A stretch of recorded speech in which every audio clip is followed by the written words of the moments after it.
There's a woman in your life right now, and she's already told you how she feels about you. You just don't speak the language yet. That's not a metaphor. It's not a comfort. It's something I want you to sit with for a moment, because what I'm about to walk you through is going to change the way you read every interaction you've had and every one you're about to have. Here's the problem. You were taught, the way most men are taught, that interest looks like directness. That a woman who wants your attention will give you her attention. That warmth means warmth. That silence means silence. And so you have been scanning for signals that were never going to look the way you expected them to look. What if the signal you've been reading as no is actually the closest thing she knows how to say to yes? That question is going to stay open for the entire length of this video. And by the time we reach the end, you are not just going to understand what I mean. You are going to look back at moments in your past and see them completely differently. Stay with me. Nobody taught you to read this. And the reason you keep missing it isn't because you're not paying attention. It's because you've been looking for the wrong thing entirely. Think about what you were conditioned to expect. A woman who finds a man interesting leans in, makes eye contact, laughs at the right moments, is warm, available, easy to talk to. That is the version of interest you were handed. And it exists, but it's the version women perform in low-stakes situations, when the attraction is mild and the risk is manageable. What you were never told is what interest looks like when it's real, when she actually feels something and has something to lose, when the attraction is significant enough that it stops feeling safe to show it. That version looks almost nothing like what you were trained to find. Men receive a very specific education about female interest, and it comes from movies, from early dating experiences, from watching confident women pursue men they are only mildly interested in. The signal vocabulary you built was built from the wrong examples, so you have been applying a decoding key that doesn't fit the lock. What does female interest actually look like when it matters? That's what we're going to build together. And the first thing to understand is that her restraint isn't absence of feeling. It's the shape that feeling takes when a woman is protecting something. Here's something most men never consider. The woman who seems most indifferent to you may be the one who's thought about you the most. That's not poetry. That is straightforward behavioral logic. And once you understand it, almost everything else in this video will click into place. When a woman feels genuine attraction, not mild interest, not passing curiosity, but real attraction, she has something at stake. Her sense of herself, the outcome she wants, the possibilities she has allowed herself to picture. And all of that becomes something to protect because the possibility of losing it is now real. Psychologists refer to this as emotional self-regulation under vulnerability, the way people manage the exposure that comes with caring about something they don't yet control. In plain terms, when something matters, we guard it. We don't put it out in the open where it can be damaged. We hold it carefully, close to the body, until we know it's safe. For women especially, this dynamic is deep. Not because women are more emotional, but because the social cost of being visibly interested and then rejected has historically been higher. Appearing too eager, too available, too open is not a neutral act. It carries social risk. And so the protective reflex, the pulling back, the careful neutrality, the deliberate composure, isn't coldness. It is the rational behavior of someone who is invested. Of course, context matters here. Not every woman who seems guarded is attracted to you. Some people are simply private or distracted or dealing with something that has nothing to do with you at all. What I want you to notice is the specificity of the guard. Is she composed with everyone, or is her composure tightest when it involves you? That distinction is where the signal lives. The mistake most men make at this point is a clean one. They encounter the guard and read it as a verdict. She's not interested. Move on. And in doing so, they walk away from exactly the situation they were hoping to find. Once you understand why she pulls back, you can start to see exactly how that pulling back shows up. And the first place it shows up is in the way she watches you, without ever quite letting you catch her doing it. She knows you came in late. She noticed you laughed at something someone else said. She saw you leave early. And she will never, under any circumstances, admit any of that. This is one of the quietest signals in the entire repertoire, and one of the most reliable. When a woman is attracted to a man, she tracks him, not consciously and not obsessively, but with a consistency that goes well beyond what proximity alone would explain. In a room full of people, she knows where you are. She registers when you move, when you engage with someone else, when you leave and return. She collects small details, the specific thing you said 3 conversations ago, the way you responded to something difficult, whether you remembered the name of someone she mentioned once. Not because she's cataloging you deliberately, but because her attention naturally orients toward you, the way attention always orients toward things we care about. What makes this specific to genuine interest is the concealment. A woman who notices everything about a man she's drawn to will actively minimize the appearance of noticing. She'll look away slightly too fast. She'll respond to a direct question about you with something slightly too casual. She'll demonstrate knowledge of your schedule or your habits and then immediately undercut it. Oh, I wasn't really paying attention, I just happened to hear.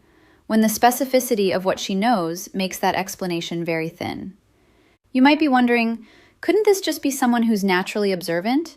And yes, sometimes. But what separates ambient social awareness from attraction-driven tracking is the direction and the concealment together. She notices you specifically, more than the situation requires, and she hides that she notices, both things at once. That combination is the signal. The common mistake here is to assume that because she doesn't bring up what she's noticed, the noticing isn't happening. But silence about what she's observed is part of the mechanism, not evidence that the observation isn't occurring. But watching isn't the only thing she does when she's interested. There's a second behavior that looks almost identical to avoidance, and it's one of the most reliable signals she can give you. The moment she went quiet, that might have been the moment she started to feel something real. This one causes more confusion than almost anything else, because it runs so precisely against what men expect. A woman who is warm becomes slightly less available. Responses that came quickly now take longer. A conversation that was flowing closes down a little. And the natural conclusion, the one your experience has trained you toward, is that something went wrong, that you said something off, that interest has faded. In many cases, you have it exactly backwards. When a woman pulls back after a period of warmth or connection, one of the most common reasons is not decreased interest, but increased investment. The closeness became real enough to feel risky. She allowed herself to engage, and then her protective reflex activated. Not because she decided she was no longer interested, but because she realized she was more interested than she had intended to be.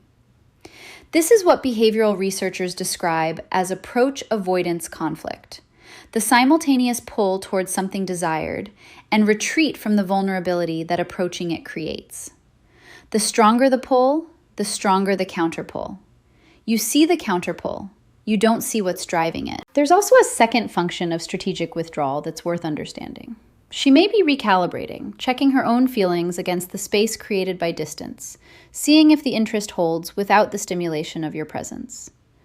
Or she may be watching what you do with the silence, whether you reach out, whether you stay steady or become anxious, what kind of man you are when things aren't easy.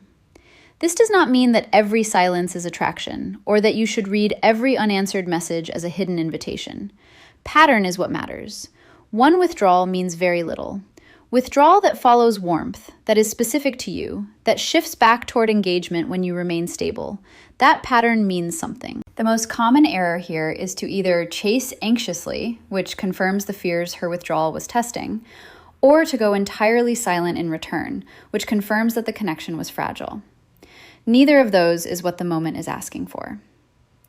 And then there's the version of withdrawal that goes one step further, the one that looks not just like distance, but like actual coldness. That one is harder to read, and it matters more. She was short with you, maybe even a little dismissive, and you walked away thinking you'd done something wrong. You probably hadn't. This is perhaps the most counterintuitive signal in this entire conversation, so I want to be precise about what I mean and what I don't mean. I am not describing rudeness as a compliment.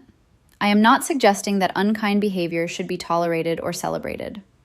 What I am describing is something much more specific, a quality of slight emotional friction that appears in interactions with a particular man and nowhere else. When a woman is strongly attracted to someone and hasn't yet processed what to do with that attraction, being around him creates a kind of internal noise. Her composure, which she maintains easily in most social situations, becomes slightly less automatic. The ease she normally brings to conversation becomes slightly effortful. And the result, sometimes, is a quality of guardedness that can read as coolness or even faint irritation. She's not annoyed at you. She is managing an internal state that your presence triggers. And because managing it openly would require admitting the internal state exists, the management tends to be slightly clumsy, slightly too much composure, slightly too clipped a response, a deflection that has a little too much energy behind it. You'll notice this is almost always bounded. It doesn't extend to other men in the same room. It doesn't show up in her interactions with people she isn't attracted to. It is specific, contained, and often immediately followed by something warmer, a moment where the management slips and something genuine shows through before she catches it. Remember what I said at the beginning, that there was a signal most men not only miss, but actively misread as rejection? We're getting close to it now. But before we reach the final signal, there is one more layer here that most explanations skip entirely. She pushed back on something you said. Not hard, just enough. And you almost apologized for having an opinion. That was the test. You didn't know you were taking it. Women who are attracted to a man and are evaluating whether that attraction is worth acting on will often, without any conscious design, create small moments of friction. A mild challenge to a position you've taken. A question with an edge that doesn't quite match the lightness of the conversation. A moment of apparent unimpressiveness that arrives just slightly too deliberately to be entirely natural. These are not games, despite how they might be characterized. They are instinctive evaluation mechanisms, ways of gathering information about a man that his polished social presentation wouldn't reveal. How does he handle uncertainty? Does he need her agreement to feel secure in his own view?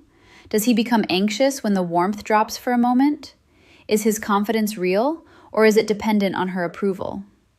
The answers to those questions matter to her. An ordinary, pleasant conversation doesn't reveal them. A small, safe challenge does. What she is looking for is not dominance and not deference. What she is looking for is groundedness, the quality of remaining yourself when the social conditions shift slightly. A man who can hold his own perspective without needing to win, without becoming defensive, without abandoning his position just to restore the warmth. That man has answered the question she was actually asking. Of course, you might be thinking, how do you tell a genuine test from someone who simply disagrees with you? And the answer is in the texture of it. A real disagreement has content behind it. She's invested in the topic. A test has a slightly performative quality. The disagreement arrives quickly, lightly, and her interest in your response is slightly more focused than the stakes of the subject would warrant. She's watching how you handle it more than she's watching what you say. The mistake most men make is to treat the friction as a sign that they need to recover the warmth they just lost, to smooth it over-explain, or quietly fold their position. That's the exact moment the test is answered poorly. Not because confidence is attractive as a performance, but because a man who remains steady when things get slightly uncomfortable is demonstrating something real about how he will be in situations that actually matter. All of these signals have one thing in common. They're things she does. But the signal I want to end with isn't what she does. It's what she stops doing. And it's the one almost no one ever catches. She's perfectly composed around every other man in the room. Around you, something small shifts. That shift, that's the answer you've been looking for. This is the signal I held for last, deliberately, because it requires everything that came before it to be fully visible.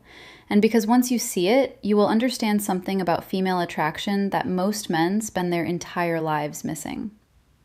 When a woman is genuinely attracted to someone, not politely interested, not socially engaged, but actually moved, something in her ordinary social fluency changes slightly.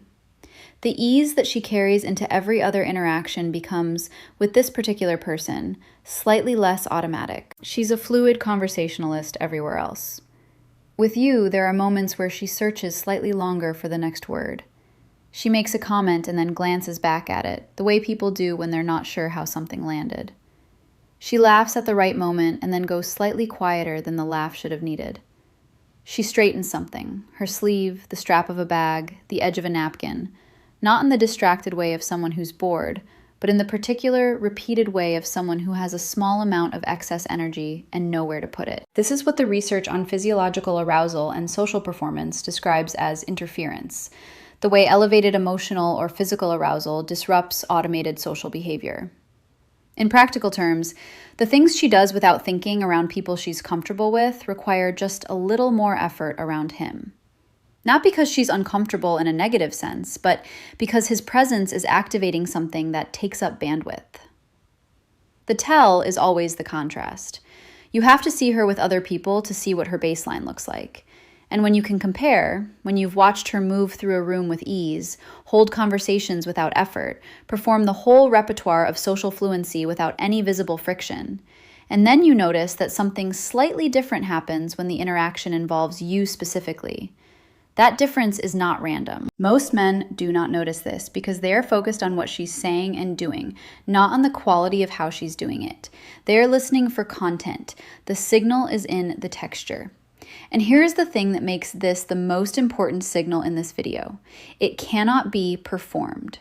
Every other signal on this list could, in theory, be constructed. The covert attention, the strategic withdrawal, the testing behavior. A woman who wanted to create the impression of attraction could approximate those things. But the slight disruption of composure that happens when someone genuinely matters to you, that is involuntary. That is not something anyone does on purpose. It is simply what happens when you are near someone who affects you. That is the signal almost no one sees, and it was there the whole time. What you now understand is something that takes most men decades to piece together, if they ever do.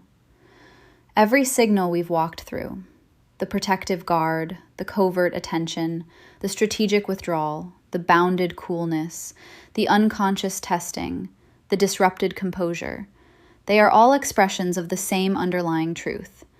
Genuine attraction, in women, does not announce itself. It reveals itself through the careful, effortful work of containing it. The woman who is merely politely interested is easy to read. She's warm, open, consistent, uncomplicated in her signals. She has nothing at stake, so she has nothing to hide.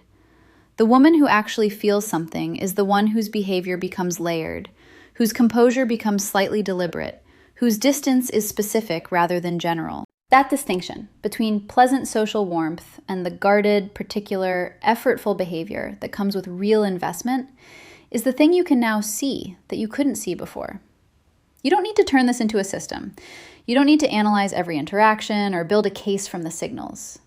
What you need is simply a more accurate vocabulary, a better map of what female interest actually looks like when it's real, so that you stop reading the map upside down. Think back to a woman in your life, one you thought wasn't interested. Which of these signals do you now see differently? Tell me in the comments. I read every one of them, and I want to know what came up for you. If this kind of content is useful to you, the real psychology, the honest explanation, the things that actually help you understand what's happening rather than what to perform, then subscribe, because that's exactly what this channel is built around. In the next video, I'm going to show you why the women who seem the hardest to reach are often the ones who are already there, and what that pattern tells you about how female attraction actually works.